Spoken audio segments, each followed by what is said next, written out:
promotion for Arsenal. Here's Ozil, Lacazette, Ozil! Arsenal are walking in a winter wonderland. Tierney, great run, great goal! What a magnificent goal! Right, and we are back. Back today, back with Sideline Talk with the Arsenal. Thank you for all of those of you that have watched. For those of you that haven't, this is just a new feature we're doing to get the audience involved. Our content's going to remain unbiased. It's just a little addition to the channel. So today I'm joined by the man, the myth, the legend. That is Farhan, also known as Gunner since '96. The man of all therapy post 90 minutes of watching the team we speak about. How you doing, mate? You all right?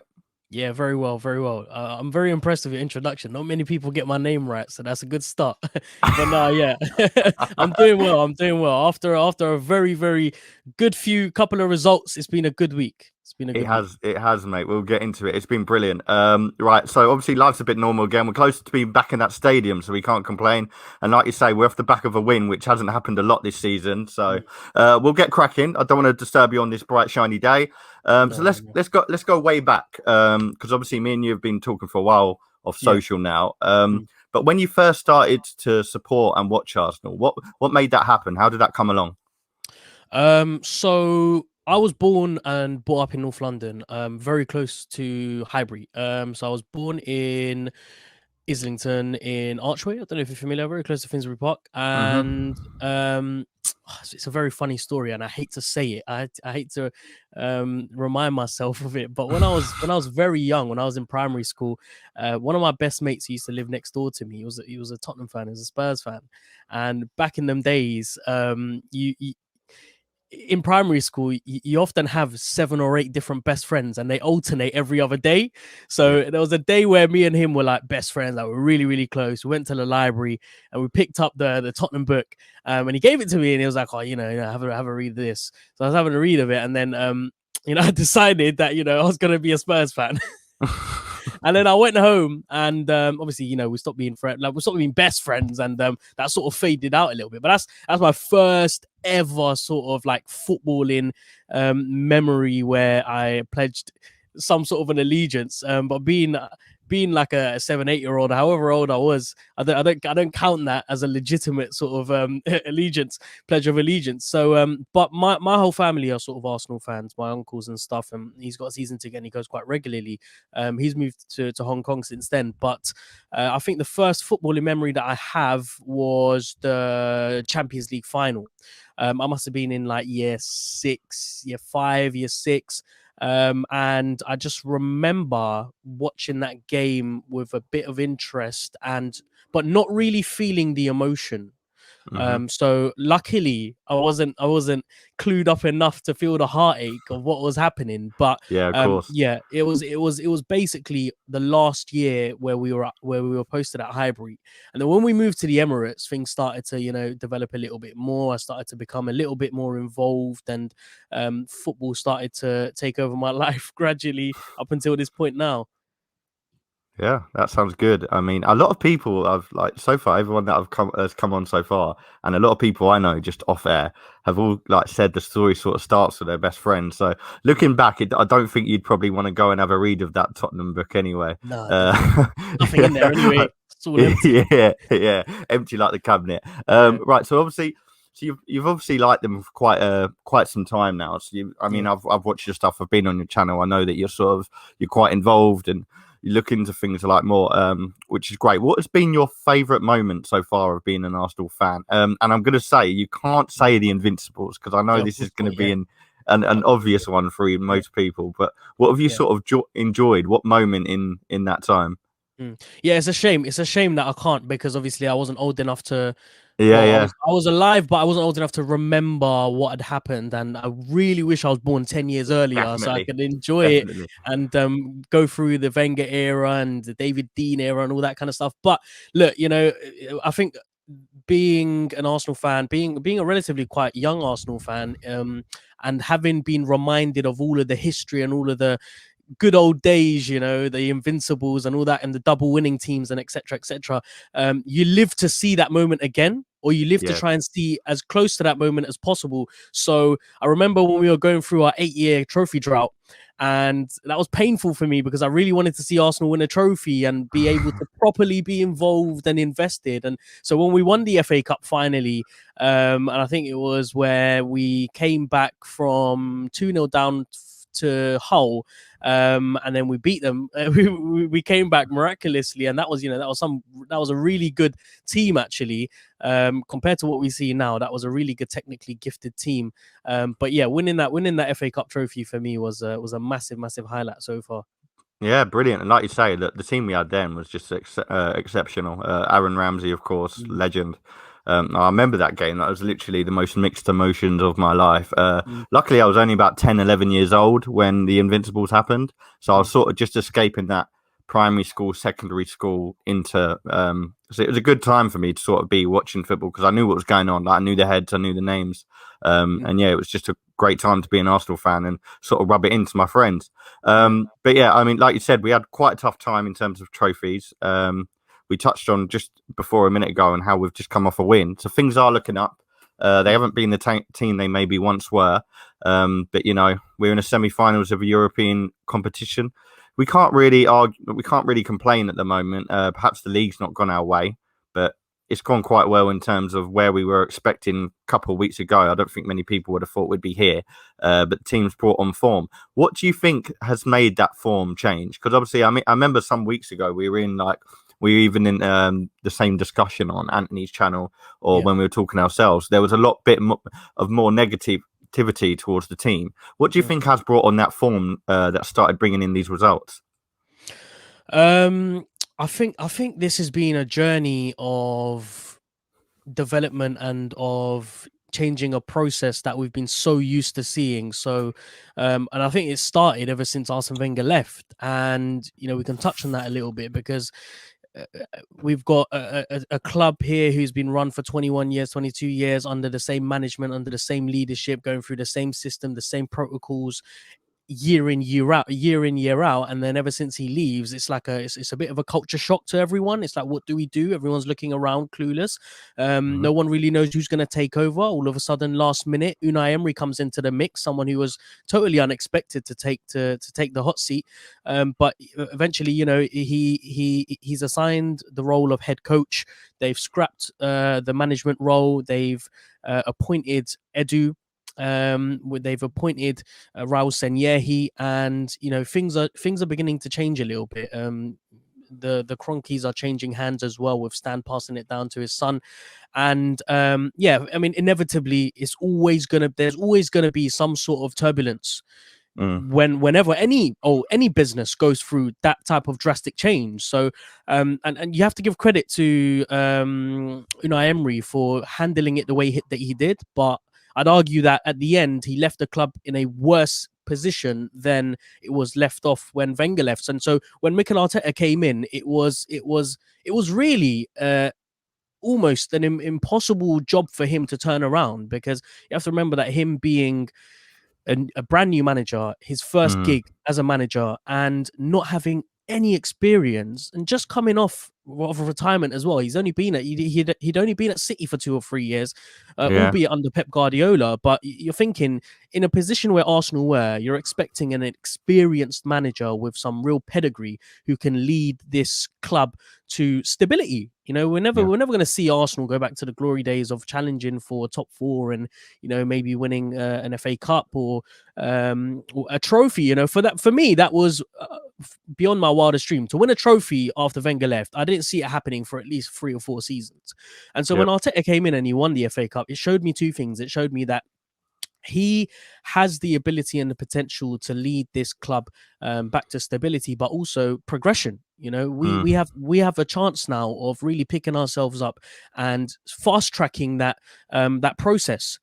So this season was very much a mixed bag of trying to perfect his system, trying to get to that next level. You know, winning the FA Cup, you could take it in two ways. It was great for the club to win an FA Cup. It was great for him. It buys him some time if things go wrong. But also it gives Arsenal another trophy, and that's what we live for. We live to win trophies. But also it also papered over a lot of cracks. It gave people a false sense of, we're back. We could achieve anything that we want to in the next season. We could get top four. I heard some people say we could possibly win the league. And so I think, we've been brought back to reality this season, especially with COVID, with the lack of pre-season, with a whole number of different factors.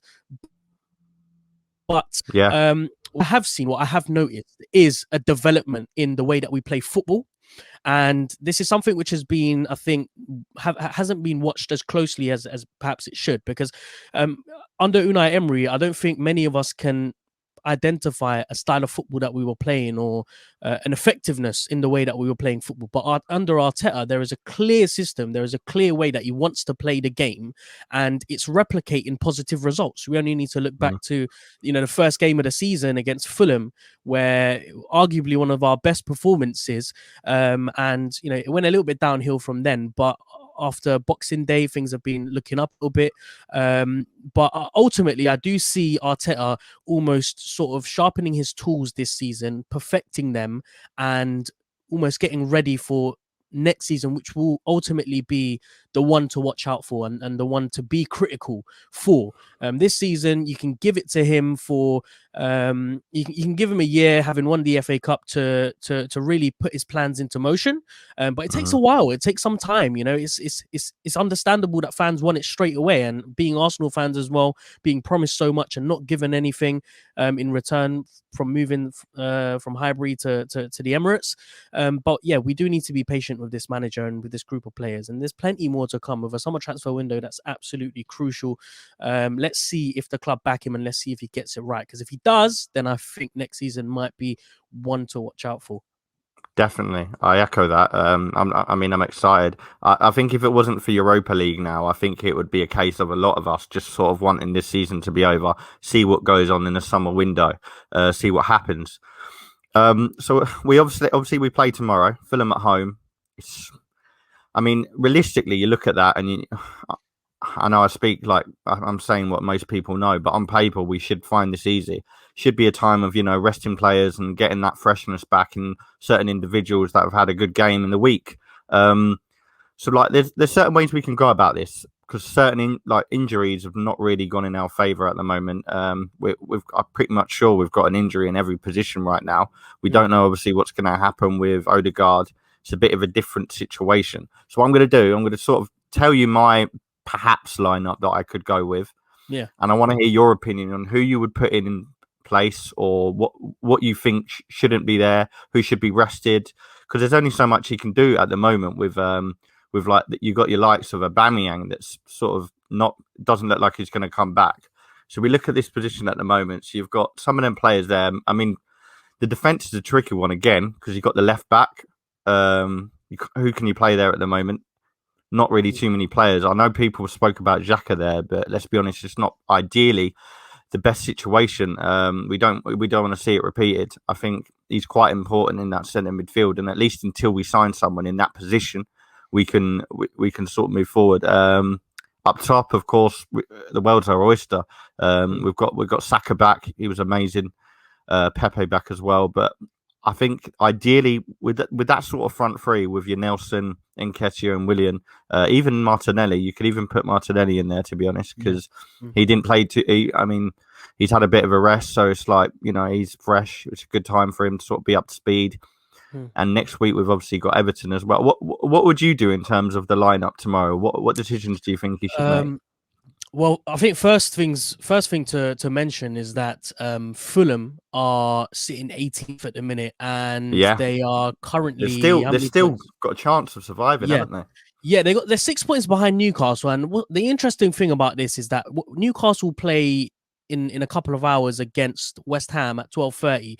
Now, if Newcastle win that game, then Fulham are 9 points behind Newcastle, and I think if Newcastle win this game tonight, it might be lights out for Fulham. I think it'll Yeah. be a hard ask for them to win all games, the remainder of their games. How many games have they got left? There's seven more games left. 7 games, yeah. And they need Newcastle to lose at least 3 of those. So if Newcastle win tonight, I think psychologically it will have a massive dent in confidence in Fulham. And obviously they're coming to the Emirates as well. They're playing against a team on top form at the minute. But in terms of starting 11, I think Arteta has the flexibility to make changes, and just like against Sheffield United, he has the ability to give players game time where he might not be able to give in the majority of games. I'm talking about players like obviously Martinelli and Ketia, maybe Balogun, maybe Aziz, maybe Nelson. So my starting 11, I'd probably go for I agree with Holding and Gabriel, but there's a massive but in that, and that is we need to develop a centre-back partnership, a solid centre-back partnership. Arteta's been chopping and changing a lot at the back four, and it has had some detrimental consequences in the mistakes made at the back and in players not being confident with playing with certain other players. So if you're going to play centre-backs, play the ones that have been playing together on keep a the regular consistency. keep the consistency going, and also bearing in mind that we don't have a game for another 5 or 6 days. 5 days. We play Everton on Friday, and then we have another week to prepare for Villarreal. So he doesn't need to think about rotation too much, because they've got a long enough break for players to be rested. So if you're going to play centre backs, I'd put Holding together with Murray, because you know they played together the last 2 games, and it's just another opportunity for them to solidify that partnership. Cedric on the left hand side, I agree with. Chambers on the right hand side, I also agree with. Give Chambers as much game time as possible. He's been shining in the games that he's played since coming back, so give him as much game time as he needs, and he could potentially be a backup right back for us next season, and that's another position that we don't need to focus on. I mean, we obviously need someone to replace Bellerin, but for the time being, since Chambers has come back, he's been doing such a great job. Give him as much game time as he needs. And in terms of Cedric playing left back, he's played there before. He knows the role pretty well. And like you say, playing Xhaka there, for me, you know, it's, you know, you don't want to take the risk so many times and for it to then not pay off at one occasion. Maybe keep that, you know, for special occasions. We saw it work against Slavia Prague, you know, and I questioned Arteta for putting him there on left back. I think it was a massive risk. It paid off. Fair play to Arteta and fair play to Xhaka. But yeah, I wouldn't want to replicate that too many times. So that back four for me, other than Gabriel, is perfect. Up in centre mid, I think resting Partey is probably a good decision. He's played so many games now. He's looked a little bit fatigued as the games progress, especially later on in the second half. Sometimes fatigue can get the best out of you, and you end up making mistakes, letting the ball go. And as amazing as Partey is as a player, even he has it in him to make those mistakes. So Partey to be rested. Xhaka, I would probably play Xhaka alongside you'd take him back, you'd put him back into in the centre mid. Yeah, I would, and the reason why I do that is because I think Xhaka this season has been one of our most important players in terms of feeding the ball to the final third. His passing ability going forward has been quite impressive, and that's not something we associate Xhaka with. And I'm quite surprised at myself for saying this, because I'm one of his biggest critics, and I've always in the past criticized him of always passing it sideways and backwards and not being inventive enough. So Xhaka this season has surprised me, and I think we're in that midfield. You need someone who's going to be able to find those passes forward. So instead of El Neni, I play Xhaka there alongside Ceballos. Ceballos is a mixed bag for me, but I've always rated him. I've always thought he's a technically brilliant player, someone who given enough game time, he really can shine. It's unfortunate that Arsenal have taken him back on loan this season because they haven't utilized him as much, and I imagine he's putting a lot of pressure on himself, because he knows that he probably knows by now he doesn't have a future at Arsenal, he doesn't have a future at Real Madrid. So where does he play next season? And that's why he's having to force himself to play with that extra gear. And it hasn't worked on some occasions. I think you get the best out of Ceballos when he's not playing under pressure. And in the last few games, especially against Sheffield United, remember those little flicks that he was putting across the pitch? Beautiful. And so hopefully he does show he knows he's capable though. This is what annoys me. He shows he's capable, but I think it's just too inconsistent. Yeah, that's it with Ceballos. Like, he has it in him. Like, some of the if you watch his game carefully, some of the balls that he puts across the pitch, some of his crosses, they're absolutely sublime. His diagonal balls from midfield to, let's say, left back, left wing or right wing, they're brilliant. And so he has it in him to be a really good central centre mid. But it's like you say, it's a matter of consistency. And I don't know if I blame him for the consistency, because obviously he's not playing enough for him to develop his game. But since he's been playing for the last few games, I would love to see him play alongside Xhaka. I think those two will strike up a really nice partnership. Smith Rowe in the middle for me, yes, absolutely. People are saying wrap him up in cotton wool, his fitness, etc., etc. This is the best opportunity for him to improve on his fitness. When you're playing against someone like Fulham, who are 18th, depending on the result today, they're pretty much out of the survival race. So play Smith Rowe there, allow him to express himself. I mean, you only need to look back at Slavia Prague, that second goal where he shimmied across 6 players. It looked brilliant, it was so like David Silva-esque. It was so brilliant. And I want him to continue on that. And I want him to, because with these young players, you want to give them as much game time as possible, but you need to give them the right games. And so when it's against oppositions like Fulham, who you can get the best out of your players, you want to take advantage of that. And I want to see him do that. Now, in terms of the front three, I would love to see Martinelli start. I really would. Yeah. I think this is a game for Martinelli. We saw him shine against Sheffield United, and I think we now know what he's capable of. He's capable of shining in games against lower oppositions. When you put him in a pressurizing environment, I don't know whether he's quite ready yet to take that on. I don't know whether he's there. His development is quite there. But I think psychologically and mentally, when he prepares himself to play against a team like, with all due respect, Fulham or Sheffield United, he knows he's going to go full throttle. And so I want to see him play against Fulham and maybe replicate the performance that he did against Sheffield United. And the more of that, the better, because I think that Arteta and the coaching staff are preparing him for next season. Whether he plays centre forward or whether he plays left wing, I think he will be a regular starter. And it's just a case of perfecting him and making sure that he's ready by the end of this season, so that he can come into the fold next season. So I'd play Martinelli left wing. Down the middle, I'd like to see Lacazette continue. I really would. I think for tricky one, really, isn't it? It's a big tricky one. It is a tricky one, because with someone like Nketiah, he's got 1 more year left on his contract. If you're going to sign him up to another contract, you need to put him out on loan, and you need to try and get his value up a little bit more. I don't think he has a future at Arsenal, if I'm being honest. When you're talking about and comparing the likes of Balogun and Nketiah, you're going to have to keep one over the other. And so when Balogun signed his contract, I'm pretty sure the conversation would have been had between him and Eddie and what the plans are. And I think the plan is right now to try and increase as much value in Nketiah's fee, in Nketiah's value, and try and either sell him this summer or sign him up on a contract, put him out on loan, and try and get a bigger fee for him. For someone like Nketiah, he should be going for at least 15 mil at least, for Definitely. his age, for his ability. But somewhere like Arsenal, who require someone with a little bit more dynamism, with a bit more movement, it's difficult for Eddie to break into that squad. So I'd like to see Lacazette continue, because I think it's important that we try and get the best out of him for the last few games. The problem is as well, we're in such a position now where up top, usually the world's our oyster. It's either Aubameyang or Lacazette. But now with something like malaria, I know this has been touched on by so many people. You don't know how long that player is going to be out for. He seems like he's recovering quickly, which is good from what he's been saying on his socials.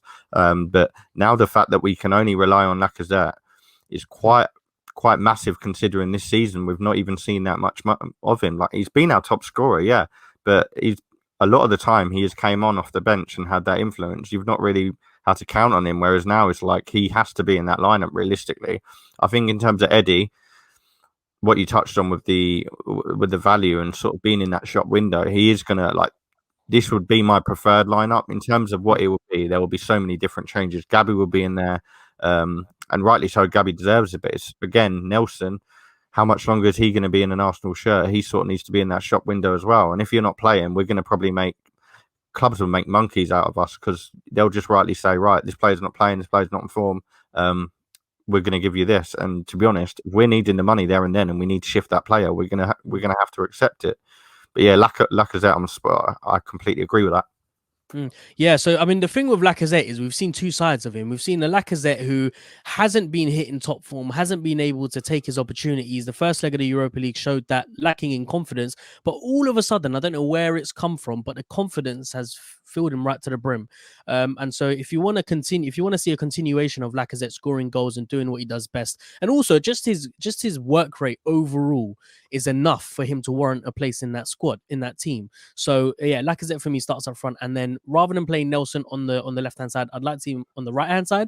I think the trick is with players, with right footed players, you want them to play on the right side, especially if you want them to be direct. Like we saw it with Pepe in the Europa League second leg. And I've been screaming out for this. You need to play him on the left hand side because he's a left footed player who is direct, quick, and defenders can't handle with someone of his quality where they're coming at you. But when you put him on the right hand side and he's so one-footed, he's 9 times out of 10 he's always going to cut in, and he's always going to try and either have a go on goal, or he's going to try and put a ball into the box. But the defender's always going to know what he's going to do. And not only that, Pepe slows down the momentum of things on the right hand side. So again, with someone like Nelson, who's very similar, he likes to be direct, likes to run at defenders, likes to get through players, and he's got a lot of quality there. It's just unfortunate this season he hasn't had the opportunity to break into the first team, and he's decided not to go on loan for whatever reason. But this would be a great opportunity for him to, again, whatever his plan is, whether to move on or whether to persist and try to break into the Arsenal team, it will be a good opportunity to prove himself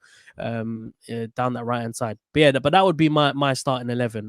Arteta will probably go for something completely different. Yeah, I think we're both going to be completely wrong, to be honest. I think obviously the Odegaard situation is a bit different as well, because we don't know what the case is there. We don't know how fit he is, and for all we know, he could burst into the team tomorrow. And he's not played, so realistically, he's the one player you start. I want to talk about Callum Chambers just briefly, because I know you touched on him on the terms of how he's come into this side. I mean, I know for me, and for probably a lot of people, he was the player that I realistically didn't see in this club this season, because as soon as Holding signed that new contract, I think what you mentioned with Balogun and Nketiah, it is a little bit of a similar situation. So I think the fact that he's broken into the team on downside that right is brilliant, and it was key for him. He needed to sort of find elsewhere where he can deliver. I know he can play in the centre midfield as well. You know, he's a centre half, centre midfield, and now he's shown he can do it at right back. In terms of like positioning and where he fits into Arsenal, so you mentioned you obviously see him as like a sort of backup right back, but do you think the fact that he's a bit versatile elsewhere is a bit of a key feature for him as well, or do you think he's right back or nothing? Can you see him getting into like them sort of positions? Because obviously we're going to need to sign someone. I know people have spoke about Max Aarons. I think that's a bit of it was either this season or no season, because obviously Norwich are coming up next season, so they're going to have a big justification into keeping their players. And I know people have spoke on Lamptey, but what do you say? Do you think there's room for sort of him Holding, and also obviously him and Cedric on that right hand side? Yeah, look, not to mention as well, Mavropanos and Saliba are coming back. So, you know, we have as many centre backs as we need. But I've always been a fan of Callum Chambers. I really have. Yeah. I think he's a great player. And I think he's heavily underrated. Before his ACL injury, he was, for me, one of the players that I was looking at to lead the line at centre back. I genuinely do believe he has a lot of quality. He went on loan to Fulham. He was, I think, their player of the season, played in central defensive midfield. He adapted. He's always been able to play at right back, but Arsenal have just never used him there. So when he came back from injury, I thought it was done. I thought it was a done day. He was going to leave. And you know, like you said, with Holding breaking into the first team and signing his contract, I didn't imagine him playing at right back, because I don't think he had the qualities to play at right back. I didn't think he'd have the pace and stamina to be running down that right hand side, and also to be able to put in the quality balls that he's been putting in. But fair play to him, he's done that. He's proven everyone wrong, and he's warranted the right to play right back. Now it's a very interesting question whether we keep him or whether we move him on and bring in someone a little bit more appropriate. I think we need to see what happens until the end of the season. But if we're talking about now, I think Callum Chambers has enough to definitely be a squad player. I think it all boils down to what we bring in terms of replacing Bellerin, because it has to be an improvement from Bellerin, and it has to be a significant improvement. If it's not a significant improvement, and if it's a like for like, then we might be in a bit of trouble. Because ultimately Arsenal do rely quite a bit on their wing backs. If you look at this job that Tierney does on the left hand side, it's completely missing on the right hand side, and it's costed us quite a bit, because oppositions know that they can strike us down the right hand side with a defender who isn't as confident on the ball as, say, Tierney, who isn't as dangerous going forward and defending as well. Tierney as well, by the way, isn't the best defender in the world, but he's just so good at what he does when Arsenal go forward. It sort of almost backs up his inefficiency in defense. But I think it's too early to tell. He's only had 3 or 4 performances at the right. He needs to be tested a little bit more, and I think it will be interesting. It will be really interesting if Arteta decides to play him against Villarreal, whether it be home or away. It will be really interesting to see how he deals with playing against somewhat quality opposition. But he has so many different sides of his game, because as a centre back, he knows how to defend. He knows how to defend one-on-ones. He knows how to defend balls in the air, and he knows how to be aggressive. And now, equally, he's developing his game on the right, where he's able to pick up the ball and run down. He's able to pick out his teammates, and he's also able to read the game well. Because as a right back, as any fullback, you need to know when to move forward and when to come backwards, and you need to know when to cross the ball into the box or when to play it short to one of your teammates. So he's in a very, very fortunate position now, where having those experiences being played in central defensive midfield, centre back, and now right back, he has morphed himself into a really unique commodity at the club. And if they do let him go, the price tag might be quite surprising. We might see quite a high price tag for him, because he's got so much quality in his game. Yeah, definitely. I think at the moment his form as well. Obviously, I know he's a bit on the older side of 25, 26. But the way he's playing at the moment, he's still got a couple of years in him. I think the fact that Cedric's been moved to left back has helped him out massively. Because if Tierney had not had the injury, we don't know. We don't know how much game time Chambers would have been given and whether he'd been able to find that form. Someone mentioned something interesting on social yesterday. I think it was Twitter, where they said it's funny to see the comparison in Chambers after his injury and Bellerin. Chambers has all of a sudden become quicker, and it's a very good statement because he has, he didn't have this in him before the ACL, so it's surprising. I know it's Saturday, we want to get on. I just want to touch on Pepe just before we leave, because I know he was probably one of the big stars of the reason why we're still in the Villarreal leg that we touched on. What's been your sort of make of Pepe this season, and in terms of like he's obviously found form. I know we spoke of Laka and how sort of Laka has not played that much, and he's found form now. He's playing.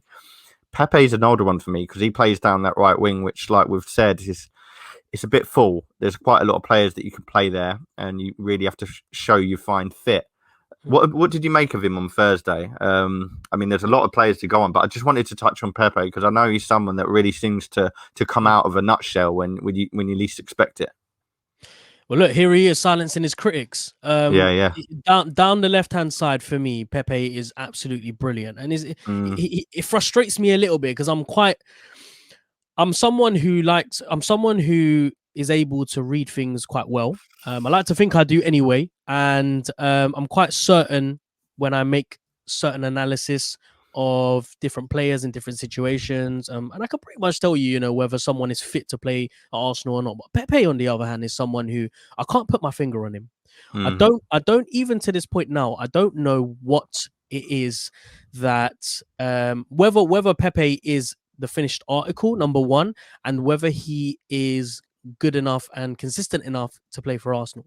I love watching Pepe when he's on top form. On Thursday, he was absolutely brilliant. Again, his directness and the sharpness to run down that left-hand side, they weren't able to handle him. It was clear to see. And he looked more dangerous on that left-hand side on Thursday than I have ever seen him on the right-hand side. And I think if there's ever a performance where Arteta needs to, because I don't know why Arteta doesn't play him on the left-hand side. It's not like there's much other competition on that left-hand side. You've got Aubameyang who could play there, or Willian, or Martinelli. Now, we know Martinelli isn't ready for first-team football. Willian, on the other hand, the fan base are pretty clear that he offers something completely different and shouldn't be playing on the left-hand side. And Aubameyang, on the other hand, very inconsistent and also probably better placed playing up front. So you're left with Pepe. So why isn't Arteta playing Pepe on the left-hand side? Maybe he's unsure whether to play him there or on the right-hand side. Maybe he hasn't made his mind up about where he's better suited.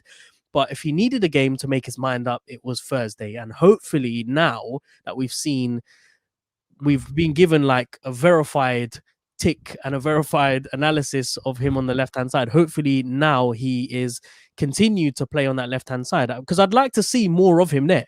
And if it is those performances that are replicated from Thursday, then we've got quite a good player on our hands. And by the way, he's very young. I think, was he like 22 years old, 23? Yeah, I think he's 23 now, but he's not hit any peak yet whatsoever. No, he hasn't hit no peak, and he's still developing his game. I think he's just settled in London.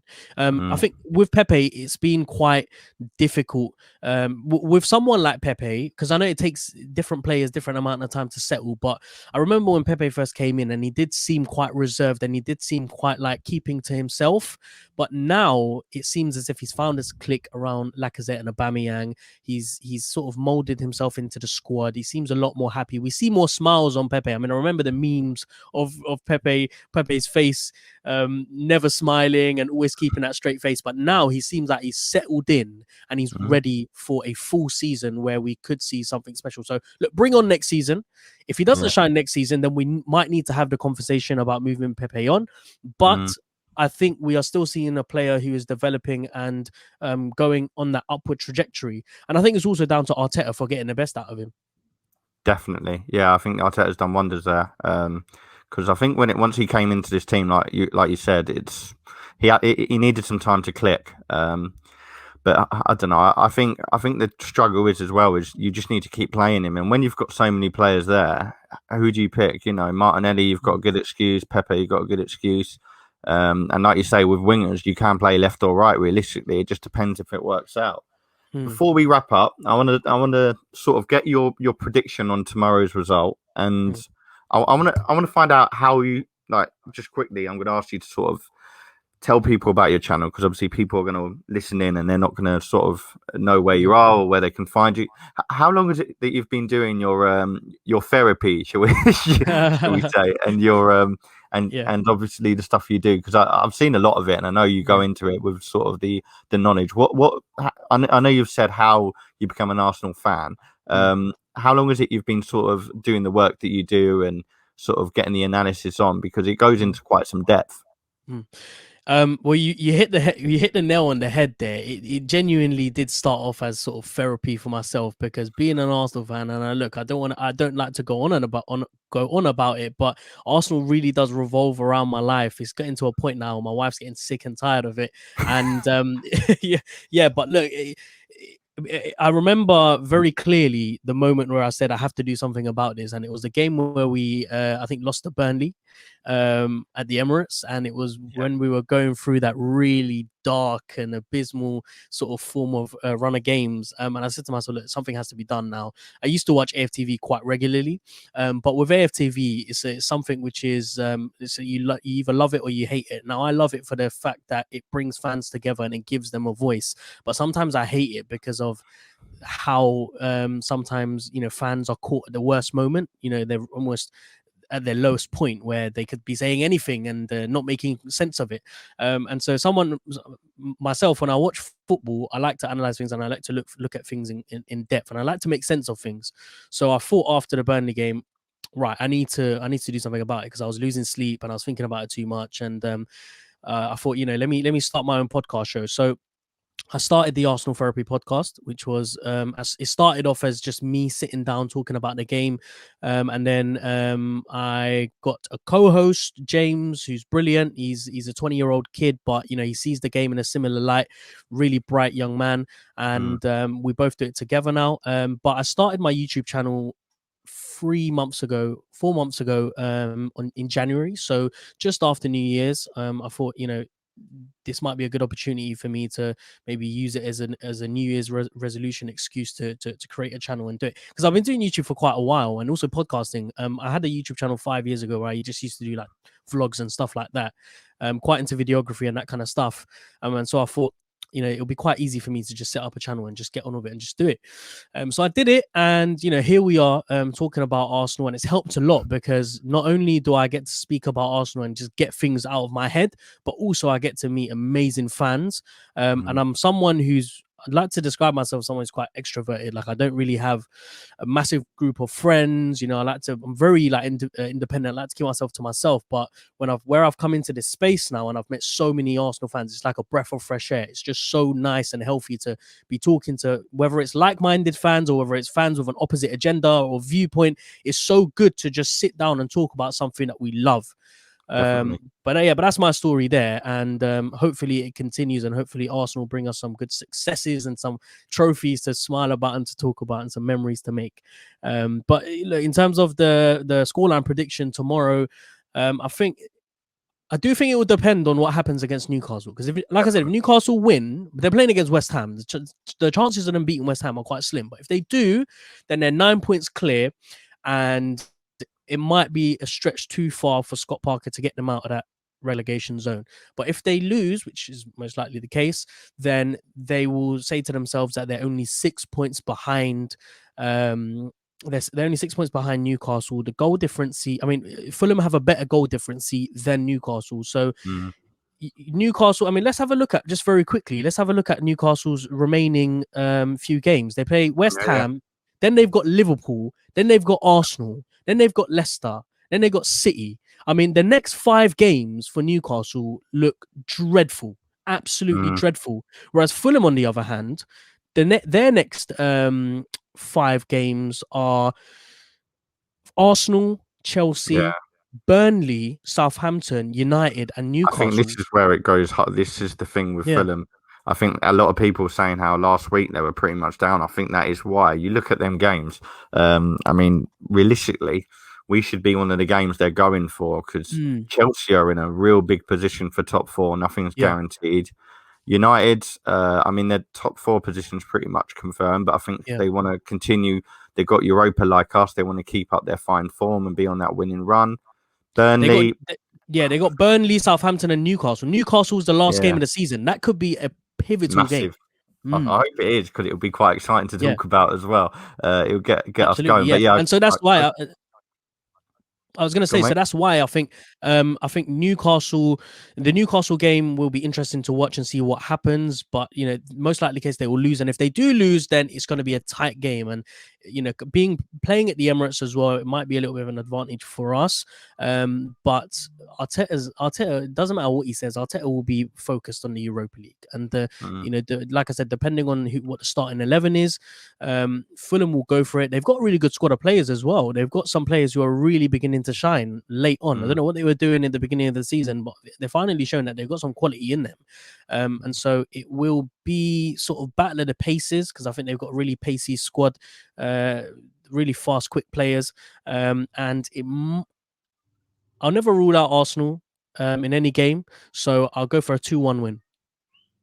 Good stuff. Yeah, I think I've predicted 2-1, but then I've also said I'll change it tomorrow once I've seen the lineup, because we don't really, like we've mentioned, we don't really know what's going to happen. But yeah, I echo that on the Arsenal fan base. I think this is sort of what started and made me sort of bring this addition to the channel, because obviously our podcast is a little bit more vice versa. You know, you can support anyone. We speak about different topics every week, but obviously I came onto your channel and then Anthony's, and it was sort of like, oh, this is quite a breath of fresh air. There's a lot of Arsenal fans out there, and I started wanting to talk a lot myself, and I thought, well, what I could do is just start my own thing, bring other people on, and in that way it's easy. A lot of opinions are out there, and to be honest, no matter who even if you support the same team, there's always going to be some sort of different opinion. No matter what player you're talking about, what game you're talking about, there's going to be something there which you can get going on, you know. But yeah, it's been great to have you on, Farhan, and make sure you go check out at Gunner Since 96 on Twitter and Instagram, and the Arsenal Therapy podcast that's on all the podcast platforms. That would be Farhan and James Payne, of course. Make sure you go listen in. We'll be back tomorrow night for our roundup. Hopefully you all have a good weekend, and hopefully the Arsenal will come back with 3 points. Cheers, guys. Cheers. Thanks for having me on.